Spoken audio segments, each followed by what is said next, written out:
Bueno, vamos a empezar esta tarde o vamos a hablar sobre la palabra servicio. Servicio. Y al tomarla en cuenta, vamos a irnos a Juan capítulo número 12, versículo 26. San Juan capítulo 12, versículo 26. Vamos a tomar ese texto. Me gustó bastante y vamos a aprovecharlo. San Juan capítulo 12, versículo 26. Vea las palabras que Jesús le dice a sus discípulos, porque esa conversación Jesús la tenía con sus discípulos. Y a ellos les dice, si alguno me sirve, sígame.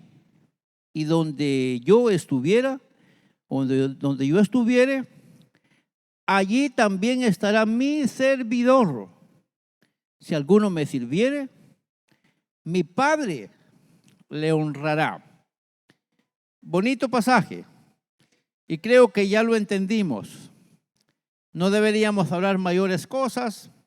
El argumento puede favorecernos o nos puede entorpecer. Pero vamos a intentar que el argumento que tomamos de ese texto nos aclare un poquito más el sentido de ese texto. Tomando en consideración, tenemos que entender nosotros que Jesús, hablando con sus discípulos, pues se encontraba en una situación, aunque esas palabras son de Jesús, el escritor o el autor del libro de Juan, que es el que da testimonio de los hechos de Jesús, aparte de que lo hace Lucas, así como lo hace Mateo, lo hace Marcos, lo hace también Mateo, Marcos, Lucas, Juan, que son los que dan testimonio del ministerio de Jesús. Cada uno de ellos escribió a distinto grupo de personas. Mateo escribió a un grupo, Marcos escribió a otro grupo, Lucas escribió a otro grupo y Mateo escribió a otro grupo. Eso quiere decir que se repiten los cuadros de algunos hechos de Jesús en razón de que los destinatarios del mensaje no eran los mismos. ¿Sí queda claro esto? O sea, como que hay 4 personas a los que hay que hablarles y hay que buscar personas que tengan afinidad con esos grupos para poder hablarles, o necesitábamos que ellos explicaran ese detalle. De ahí que Juan está hablando desde un aspecto teológico, dando a conocer quién es Jesús. En bastantes formas de verlo, Juan lo describe de distintas maneras. Y aquí pues Juan está dando testimonio de que Jesús se encuentra en un momento bien puntual de su historia, bien puntual. Lo veremos. Para aclararlo, pues tendremos que entretenernos un poquito en el capítulo que leímos, usando el versículo en primer lugar, pero luego otros versículos. Y eso nos va a ayudar para aclarar un poquito el asunto. Tenemos que puntualizar en un contexto que se está dando ese texto. Antes que todo, pensando en la palabra servicio, que es la que nos ocuparía. Jesús habla de servicio. Y cuando vamos al diccionario, la palabra servicio, pues prácticamente nos arroja a que es una acción de servir. Pero prácticamente nos queda en lo mismo. Porque servicio es servir. Quedamos parecido. No tenemos mayor cosa ahí que decir. Sin embargo, el concepto podemos utilizar unas 11 formas de conceptualizarlo. En la expresión servicio podemos puntualizarlo por lo menos de unas 11 veces que está mencionado de acuerdo al diccionario. Podemos encontrar que el concepto servicio pudiera implicar cumplir un encargo. O sea, alguien me dice a mí que necesita que yo le haga un mandado. Entonces estoy sirviéndole a alguien haciendo el mandado. Pero también puede ser una actuación a petición de alguien. Tráigame un vaso con agua, por favor. Y usted se levanta y lleva el vaso con agua. Esa acción se le llama servicio. Prestación de un recurso que se pone al servicio de quien lo necesita, que sería la tercera forma. Y en esto quiero detenerme un poquito al rato. Cuando pensar en la prestación de un recurso que se dispone al servicio de quien lo necesita. Seguramente yo tengo el vaso con agua porque alguien lo trajo al darse cuenta que yo no lo tengo. Entonces se enteró que lo necesito y entonces lo hace llegar. De eso también tendríamos que hablar un poquito más tardecito. Así que tendremos que pensar en otra forma de interpretar este concepto, y sería trabajo por una causa, buscando el beneficio de alguien, favor que también se hace a algún necesitado. Si usted se da cuenta que todo tiene que ver entre carencia y entrega. Alguien necesita y yo le presto un auxilio. Una misión que cumplir, que sería otra forma. Asistencia a alguien ante alguna causa necesaria. Y el número 7, que sería función en calidad de ser alguien de quien se espera un cumplido. Y aquí también vamos a ocuparnos en esa otra forma de verlo. También tendría que ser un oficio para beneficio de otro, ocupación en una tarea medida por alguien que la necesita y pide que yo le ayude. Luego, ayuda que se da a alguien en necesidad, auxilio que se presta ante una situación. Y hay más cosas que decir. Todo eso es lo que encierra la palabra servicio. Si usted se da cuenta, todo entra desde una perspectiva de necesidad. Alguien carente y alguien oferente. A usted le falta, yo lo tengo y lo presto. O al revés, usted lo tiene y yo lo necesito, usted me otorga. Entonces, cuando hablamos de la palabra servicio, se está hablando de un entrelace, entrecruce de servicio, de ayuda. De eso se trata. No pudiéramos decir que pudiéramos afinar a solo esos conceptos o esas formas, esa palabra, porque pudiera pensar en algo que dijera, alguien no tiene necesidad de dinero, tiene hasta para acostarse en él, abunda en su casa, pero se le está cayendo una gotera en su casa. Entonces ahí ya vemos que el que tiene mucha plata, con toda su plata no puede arreglar la gotera. Eso quiere decir que necesita a una persona que trabaja en techos para que vaya y le arregle esa gotera. Así sucesivamente, por muy alto que parezca ser el bien de alguien, siempre tendrá la necesidad de un servicio. Todos tendremos necesidad de que alguien nos preste la mano en algún momento. Eso es obvio. El pobre y el rico, todos necesitamos los unos a los otros. Y el enfermo y el sano tienen necesidad los unos y los otros. Tenemos que verlo entonces como cuando hablamos de servicio, es un cruce de favores. Y ahí vamos a ver. Si quisiéramos puntualizar entonces, ¿por qué Jesús habla de servicio ahí? El que me quiera servir, entonces demuéstrelo siguiéndome. Si alguno me sirve, pues entonces sígame. Ya vamos a puntualizar ese detallito. Es bueno que nos mantengamos en una de las acciones que se identifican y que tenemos para esta ocasión en este concepto. Y pensamos en el número 3 que le mencioné, que es prestación de un recurso que se pone al servicio de quien lo necesita, y también función en calidad de ser alguien de quien se espera un cumplido. Y la palabra cumplido prácticamente tiene que ver con el gesto con el que yo respondo ante un bien que me hacen. Por ejemplo, si alguien me hace un bien, entonces yo tengo que tratar la manera de quedar bien con ese alguien que me presta el bien, porque es una forma de servir también. Por ejemplo, yo me detengo en la carretera y le doy la vía a alguien. Él tiene la responsabilidad de sacar la mano y decirme muchas gracias, porque yo le ayudé a que él pudiera atravesarse la carretera. Cosas como esas debería de verse en el hacer. Y si hablamos de la actitud de Jesús, en este caso, veamos que Jesús dijo, si alguno me sirve, sígame. Si alguno me sirve, sígame.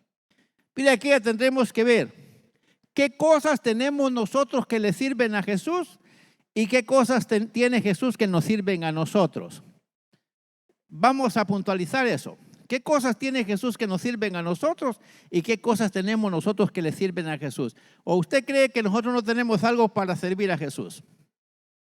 ¿Cree que tenemos algo para servir a Jesús o no lo tenemos?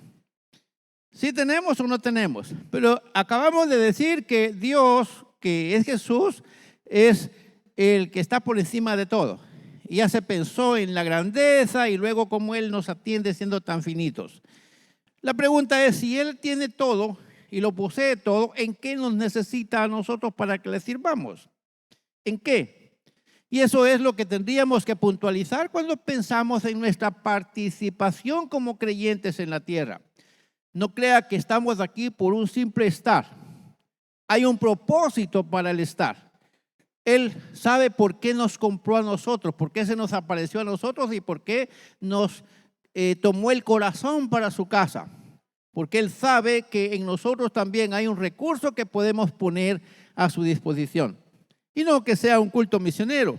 Pero no se necesita de un culto misionero para hablar de lo que significaría servir al Señor. Y que al final Él dice, y si alguno me sirve, si alguno me sirviere, mi Padre le honrará. O sea que Jesús lleva al grado de nuestro servicio de una dignidad que merece un reconocimiento público. Hasta ahí lleva Jesús el servicio que podemos darle nosotros a Él.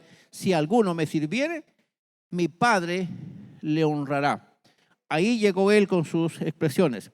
La pregunta que me estaba haciendo yo a sí mismo es, ¿qué pudiéramos decir en cuanto al servicio al cual Jesús dará y cuál servicio Él espera de nosotros?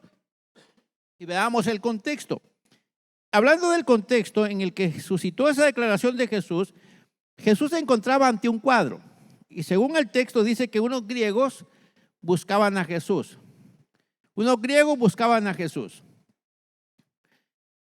Por eso dije al principio que el texto de Juan está escrito de una manera que se entienda en un contexto.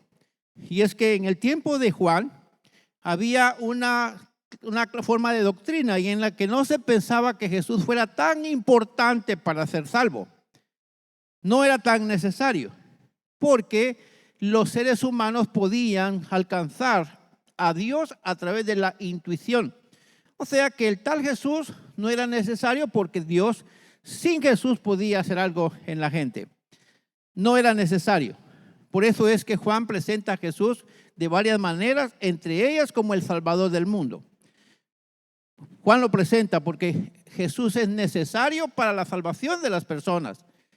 Eso así lo presenta Juan, porque había una teoría, una mezcla entre una teoría de judíos y una mezcla de teoría de los griegos que habían formado un pensamiento diciendo, no es necesario Jesucristo para ser salvo. Uno puede ser salvo por el simple hecho de que intuye del Padre o del Creador la fe y uno puede servir o no al Padre, y pudiéramos pensar en ideas de que los antiguos no tuvieron necesidad de un Cristo para ser salvos y creyeron en Dios. Y de ahí podría darse una rama de significados que a la larga podía llevar a una negación del Salvador. Por eso Juan presenta a Jesús como el pensamiento principal para conocer a Dios. Y luego podemos ver que Él entró triunfante a Jerusalén y eso provocó que, como ya mencioné, los griegos quisieran conocerlo, porque se está hablando de que Él sí es necesario para ser salvo. Entonces queremos conocerlo. Él es el que acaba de resucitar a un señor que se llamaba Lázaro. Él es el que hizo tantas cosas. De hecho, Juan presenta a Jesús como el autor de muchas señales. De hecho, Juan describe a Jesús en 7 señales que son las que más resalta. Pero lo hace porque está dando a conocer que Jesucristo sí es necesario, que el servicio que Él le presta a la humanidad es un servicio urgente, necesario. Carecemos de los servicios que Él está ofreciendo, por lo tanto hay que admitir que se necesita. Así que estos griegos quieren conocerlo. Jesús entrelaza entonces, en ese ambiente, Jesús entrelaza esas palabras entre la intención de los griegos con su glorificación. En el versículo 23, veamos el texto que leímos. En el versículo 23, el texto dice así: Jesús respondiendo dijo, ha llegado la hora que el Hijo del Hombre sea glorificado. Y ese momento de ser glorificado tendría que ver como el ser comprendido por gente que aún pensaba que no era necesario. Y aquí tenemos que ver, luego dice el versículo 24, de cierto digo, que si el grano de trigo no cae en la tierra y muere, queda solo, pero si muere, lleva mucho fruto. Dice el versículo 24. Y aquí tenemos que ver, en el caso de que la glorificación a la que Jesús se refiere, tiene que ver no en sí con el ser reconocido solamente, sino con lo que ha de acontecer después de haber terminado su tarea salvadora en la tierra. Después de haber servido a toda la humanidad, Él llegaría al momento de ser elevado a un lugar de honor para que todo el mundo lo reconociera como el único Señor. Él tendría que ser aceptado. Así que para ello tenía que ir hasta la muerte. Y en la muerte aún, en ese cuadro que Jesús se presenta, Él es reconocido como el autor de la salvación, como el Hijo de Dios. De aquí pues tenemos que pensar, en el versículo 24 y 25 Jesús habla que el servicio para Él representaría una autonegación y luego una determinación. Versículos 24 y 25 dice, de cierto os digo, que si el grano de trigo no cae en tierra y muere, queda solo, pero si muere, lleva mucho fruto. ¿De qué estaba hablando? Estaba hablando que sería necesario que Él muera para que a través de su muerte muchos alcancen la salvación. Era el destino que Él había traído, descrito por el profeta Isaías cuando dice el del siervo sufriente, cuando Él sería molido por causa de los pecados para llevar a muchos a la gloria. Y aquí tenemos el versículo 25 cuando dice, el que ama su vida la perderá, y el que aborrece su vida en este mundo para vida eterna la guardará. El versículo 27, si usted lo lee, dice, hasta ahora está turbada mi alma como un ser humano. ¿Y qué diré? Padre, sálvame de esta hora. Y luego dice él, mas para esto ha llegado a esta hora. Para esto he llegado a esta hora. O sea que Jesús tiene claridad de que es menester que Él entregue su vida por causa de los pecadores y que no puede salvarse Él de manera física porque para Él hay una sentencia de glorificación, pero para esa glorificación primero tiene que pasar por la humillación, que significa ir hasta la muerte a causa de la salvación de muchos. O sea que Él sabe que su glorificación, el reconocimiento, pensando en los griegos, pensando en los gentiles y pensando en todos los que le han de conocer, Él está pensando que es necesario que a través de su humillación llegue el momento en el que se cumpla lo anunciado y que llegue el favor a toda la humanidad. Y de esta cuenta, quiero decirles, Él se constituye entonces el servidor por excelencia, un servidor que se expuso hasta la muerte con el fin de que el hombre sea salvo. Pregunto, si quisiéramos pensar en alguien que rescata a las personas, ¿qué oficio nos vendría a la cabeza? Dijimos que servicio es un oficio, es una misión que se cumple también a cargo de otros. Si pensáramos en alguien que necesita salvar a otro, ¿en quién pensaríamos? Pensaríamos en un bombero, en primer lugar, que son los que se presentan a los lugares donde está una necesidad. Pero luego pensaríamos en quién más, en un médico, mínimo un paramédico. Bueno, los bomberos lo son. Luego pensaríamos en gente que le va a prestar auxilio, dependiendo la urgencia, así van a prestar el auxilio. Ellos son servidores para el bien de la sociedad. Entonces, ¿qué título le pondríamos a Jesús? Su servicio, que viene para interponerse con el fin de rescatar a la humanidad que se encuentra perdida. ¿Es un servicio o no es un servicio? Por eso Él dice, si alguno me sirve, ¿qué dice? Sígame. Si alguno me sirve, sígame. Pero ya veremos qué significa eso para nosotros. Según las palabras de Pablo, antes de su glorificación, Cristo se dio a servir a la humanidad. Y aquí quisiera llevarles a que leamos un poquitito lo que dice Pablo a los filipenses. Filipenses capítulo 2, versículos número 6 al 9. Según Pablo, Cristo se dio a servir a la humanidad. Y aquí dice en el versículo 6 al 9 de Filipenses. Y quise traerlo así porque me urge que veamos el intercambio que el Padre hace a través de Jesús con nosotros. Cómo Él nos sirve y cómo nosotros deberíamos servirlo también a Él. Y aquí tenemos a Jesús sirviendo. Dice, el cual, siendo en forma de Dios, o sea, Jesús, siendo Dios, versículo 6, no estimó el ser igual a Dios como cosa que aferrarse, sino que se despojó a sí mismo, tomando forma de siervo, o sea, un servidor, o sea, el más sencillo autor o actor de la sociedad, hecho semejante a los hombres, y estando en la condición de hombre, se humilló a sí mismo, haciéndose obediente hasta la muerte y muerte de cruz. Por lo cual Dios también lo exaltó hasta lo sumo y le dio un nombre que es sobre todo nombre. Esto es Cristo. Pero le pregunto, para llevar a tener el nombre que es sobre todo nombre, ¿qué pasó con él? Se dispuso a prestar un servicio de rescate en favor de la humanidad. Sin Cristo, usted y yo estuviéramos perdidos, pero con Cristo fuimos rescatados.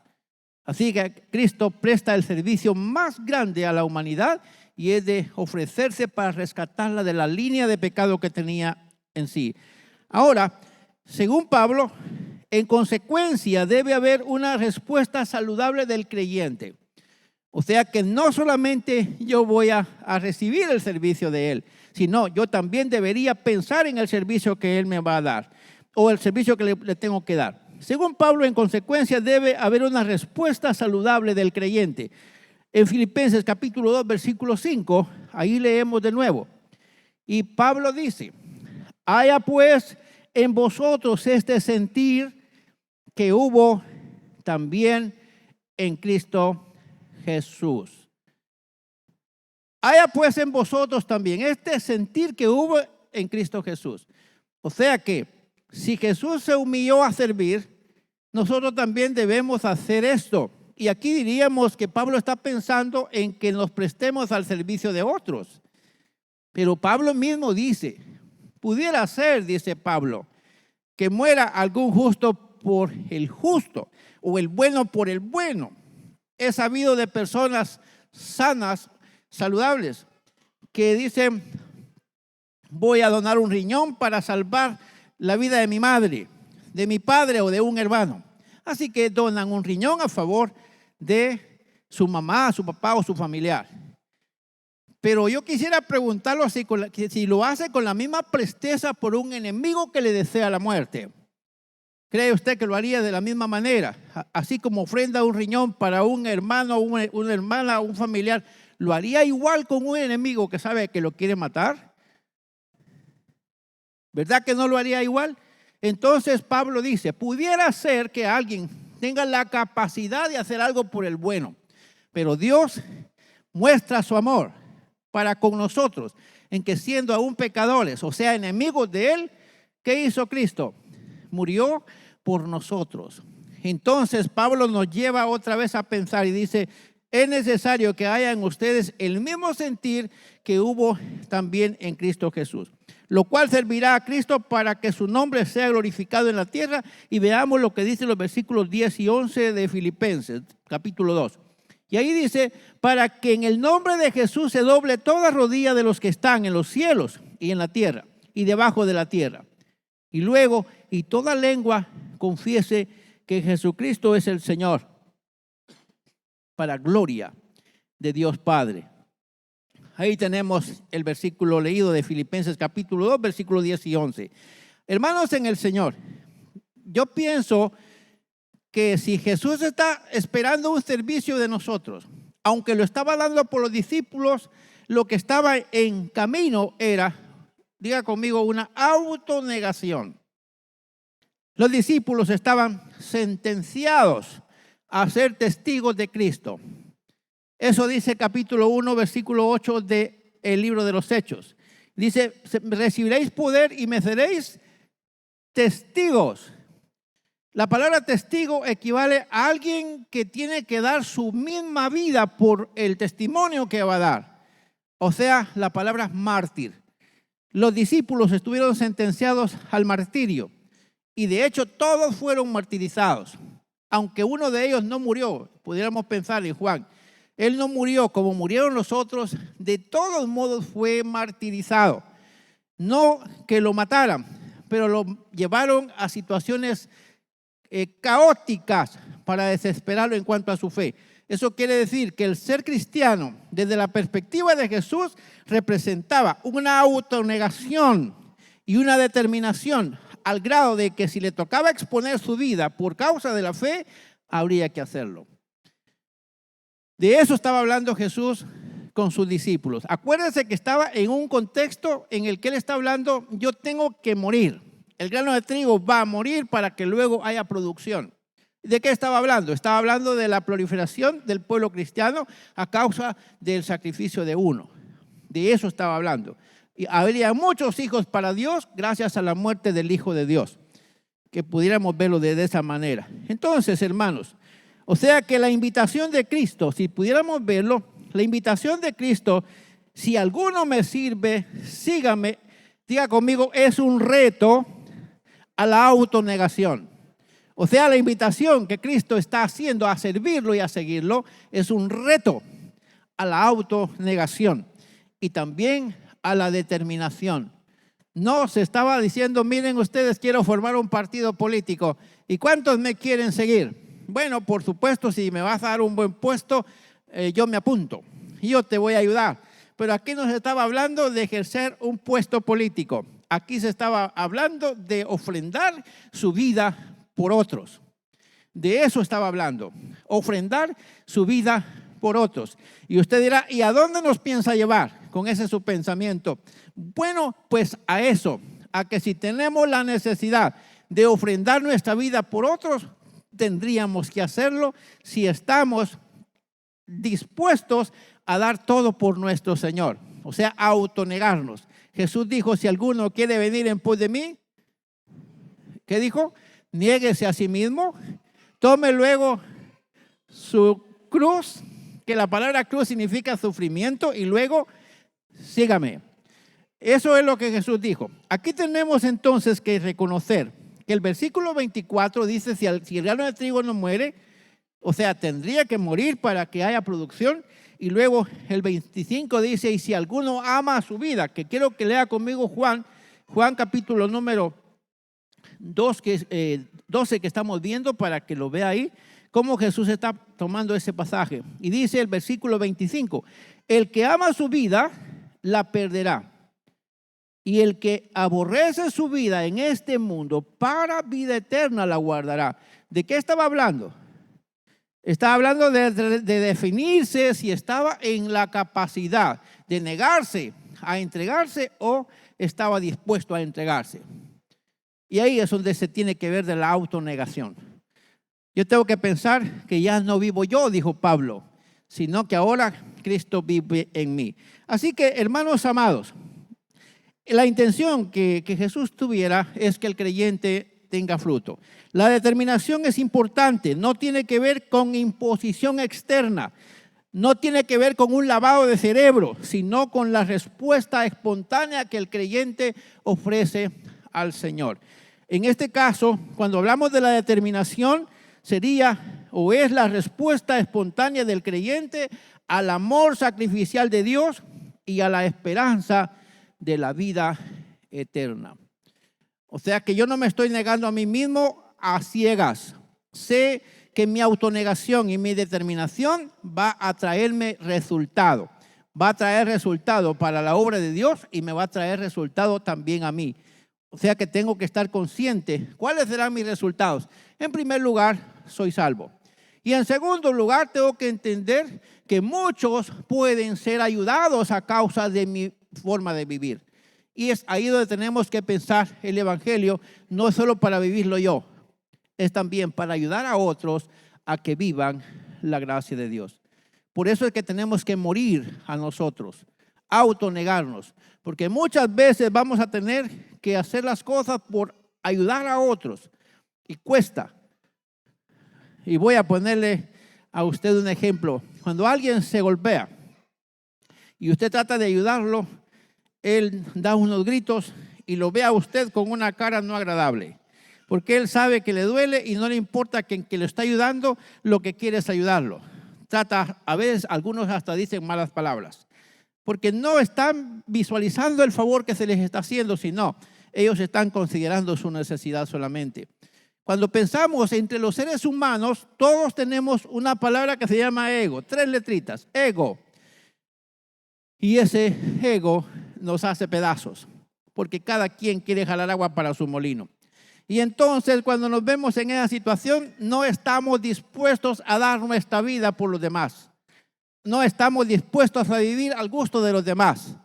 Y yo puedo decir, si usted no me quiere ver como soy, pues cierren los ojos. Estoy pensando en mi favor, pero yo no pienso cambiar. Usted no quiere verme como soy, pues simplemente cierre los ojos.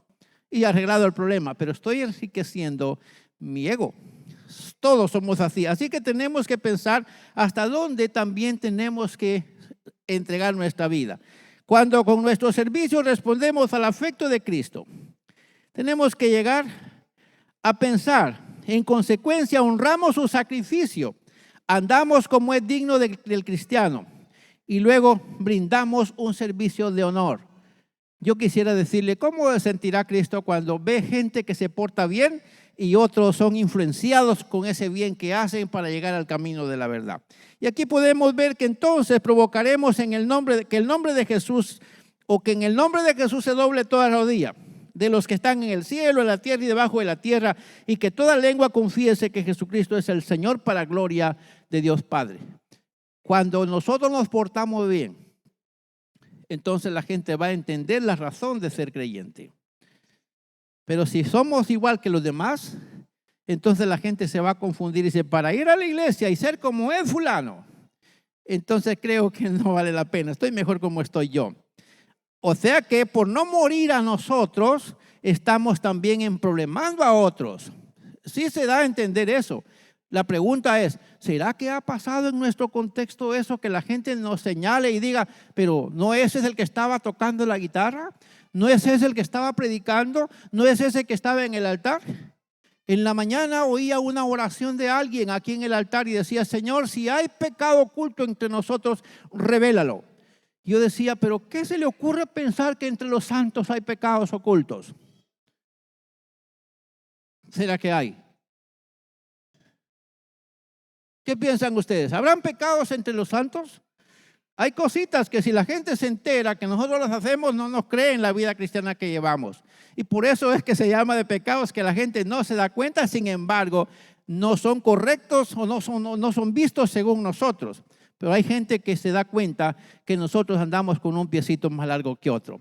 Y luego dicen, para ser como fulano, mejor no serlo. Ahí es donde tenemos que empezar a hacer un balance. Diga conmigo, fuimos llamados para ser testigos de Cristo. O de otra forma, somos llamados para defender la causa de Cristo. Y esto significa morir a nosotros con tal de que otros sean salvos. Tenemos que matar algunas cosas que tenemos nosotros para que la gente no tropiece con nosotros. ¿De acuerdo, mis hermanos? Si no está de acuerdo, de todos modos yo se lo estoy diciendo. Si usted dice, no, me gusta lo que está diciendo, pues no se lo estoy diciendo para que le guste. Lo estoy diciendo porque es necesario saber que tenemos que morir al yo con tal de ayudar a otros. Porque para eso fuimos puestos en esta vida, para ser lámparas encendidas a favor de la humanidad. Si Cristo es luz y si yo soy luz también, entonces tengo que ayudar a otros. Para eso tengo que apagar todos mis apetitos que me hacen quedar mal como un buen cristiano. Seguramente hay algunos que necesitamos reorientarnos. Recordemos que la autonegación de Jesús se debió al servicio voluntario que Él ofrecía en favor de la humanidad. Y en este caso yo soy parte de esa humanidad. De ahí la ilustración de la muerte del grano de trigo que no solo implicó la muerte de Cristo para salvación a todos, sino también la determinación de sus seguidores a negarse a sí mismos para vivir conforme a la voluntad de Dios, para que otros comprendan la importancia del Evangelio en la vida del creyente. Hermanos amados, quisiera ilustrarlo de esta manera. Alguien va vendiendo queso por la calle y me dice, queso de tal lugar. Y rápido me dice, pruébelo. O sea que está dándome un pedacito para que yo me convenza que el queso que está vendiendo es bueno. Me dice, pruébelo. Y cuando lo haya probado, me dice si me va a comprar o no. Y le dije, no necesito probarlo para comprarlo porque ya lo he comprado. Así que deme cuantas rodajas pueda de lo que él vendía. Y me dice, ¿qué va? Y le dije, yo consumo de ese producto. Y si él me dice que vende el producto que yo he consumido, ya no hay necesidad de hacer una prueba. Y eso es lo que tenemos que pensar como creyentes. Hermanos amados, nosotros somos la prueba del amor de Dios. La gente ya no tiene que pedir prueba, porque la prueba está siendo revelada, porque sabemos que con los hermanos de la iglesia nadie se tropieza. Amén, hermanos. Con la iglesia nadie se tropieza, porque la iglesia son servidores de Jesús. Amén. Eso dijo, si alguien me sirve, sígame, que significa autonegarse y determinarse al servicio del Señor. Así que, mis hermanos, aquí tenemos que entender que el trabajo es dar a conocer a la gente la importancia del Evangelio. Si decimos que seguimos a Cristo, también debemos decir que queremos vivir como Él vivió, lo cual dará honor a su nombre y permitirá que su nombre sea glorificado. Y para finalizar, lo que muchos están esperando, el momento de terminar. Así que el versículo de introducción tiene las pautas para exigir lealtad, compromiso, responsabilidad, trabajo en equipo, excelencia. Usted dirá, ¿puedo hacer equipo con Jesús? ¿Qué piensa usted? ¿Sí o no? ¿Puedo hacer equipo con Jesús? No puedo hacer equipo con Jesús. ¿En qué forma? Sirviéndole. Que la gente cuando me vea a mí, vean el rostro de Cristo. Qué agradable fuera eso. Que dice, ese solo le faltan las alitas para irse. Y nada más. Es que con ese ni las hormigas pelean. Amén, hermanos. Sería bueno que los creyentes hagamos equipo con Cristo. Me gustaría eso. Y aquí tenemos que ser leales al amor de Él, comprometidos a su amor, ser responsables en el trabajo que hacemos y ser excelentes. Si dijimos sí al Señor, debemos tener palabra de honor para no dar pie atrás. Me encantaría que los que ya le dijimos sí al Señor, a pesar de los pesares, vamos para adelante. Amén. Porque Él dijo, si alguno me sirviere, mi Padre lo honrará. Y como Él todavía no ha venido, entonces estoy esperando que Él me honre. Así que estoy esperando mi recompensa. Si dijimos sí al Señor en alguna ocasión y le dijimos te serviré, entonces deberíamos ser fieles a ese compromiso. El resultado de nuestro trabajo al final del camino dependerá de nuestra determinación. Si el Señor nos hizo para que fuéramos parte de su equipo, de sus discípulos, diga conmigo, debemos estar dispuestos a dejarlo todo por amor al testimonio del Evangelio y ser buenos funcionarios de ese equipo que Él espera que nosotros seamos con Él. Me encantaría que digan, ese es buen funcionario en el equipo de Cristo. ¿Y cuántos anhelarían que nos digan así? Eso solamente lo que les hace falta es las alitas y luego se van. Viene el momento del rapto y ellos están seguros que se van. Me encantaría que digan de nosotros eso, pero diga conmigo, eso depende de la respuesta que nosotros le demos al Señor. Porque cada quien, esto es asunto de cada uno. Usted viva como quiera, al fin de cuentas el resultado va a ser suyo. Pero ¿qué tal si mejor somos parte del equipo del Señor y le honramos? Entonces el premio que nos va a dar va a ser maravilloso. Así que mis hermanos, siendo que nuestro servicio es para Dios, deberíamos esforzarnos para no ser mediocres en nuestra vida, sino por el contrario, tratar de hacer todo con excelencia. Hace muchos años oí esa palabra mediocre. Mediocre era cuando la escuché. Pero mediocre es aquel que vive a su manera, con un pie en el mundo y otro pie en el Evangelio. Ese es un mediocre. Alguien que va a la iglesia, pero al fin de todos también va a la feria. Y no importa. Y en la feria también se siente a Dios, muy, muy lejos, por cierto. Y en la iglesia se siente a Dios muy cerca. Entonces tenemos que pensar, mis hermanos, que nosotros debemos esforzarnos para ser buenos creyentes. Así que el servicio abnegado bajo las condiciones de Cristo tendrá su recompensa. Diga conmigo, el servicio abnegado bajo las condiciones de Cristo, tendrá su recompensa. Jesús dijo las siguientes palabras: donde yo estuviere, ahí estará mi servidor. ¿Cuántos quisieran estar con el Señor un día? ¿De quién depende eso? ¿Depende de Él? No, depende de nosotros. Entonces diga conmigo, vamos a servir al Señor incondicionalmente. Y el premio será fantástico, será fabuloso. ¿Por qué? Porque donde Él esté, también nosotros vamos a estar. ¿Quién quiere menos que eso? Yo anhelo estar en los brazos del Padre. Un día estar con el Señor para gozar por los siglos de los siglos. Pero eso tiene que ver con mis decisiones. Tenemos que renunciar a las cosas que sabemos que ofenden al Maestro. Y quiero terminar con esto. Si usted sabe que hay cositas de su vida por las cuales Cristo murió y pagó un precio en la cruz, yo le diría, hace bastante bien con usted y con Él en empezar a alejarse de esas prácticas. Porque si usted sigue viviendo como usted quiere, entonces haría como que la sangre de Cristo no tuvo ningún valor. Y Él murió en mi lugar. Él murió por usted. O dicho de otra manera, y con esto quiero terminar para que usted piense, usted tendría que haber muerto por sus pecados, porque usted es culpable de sus actos.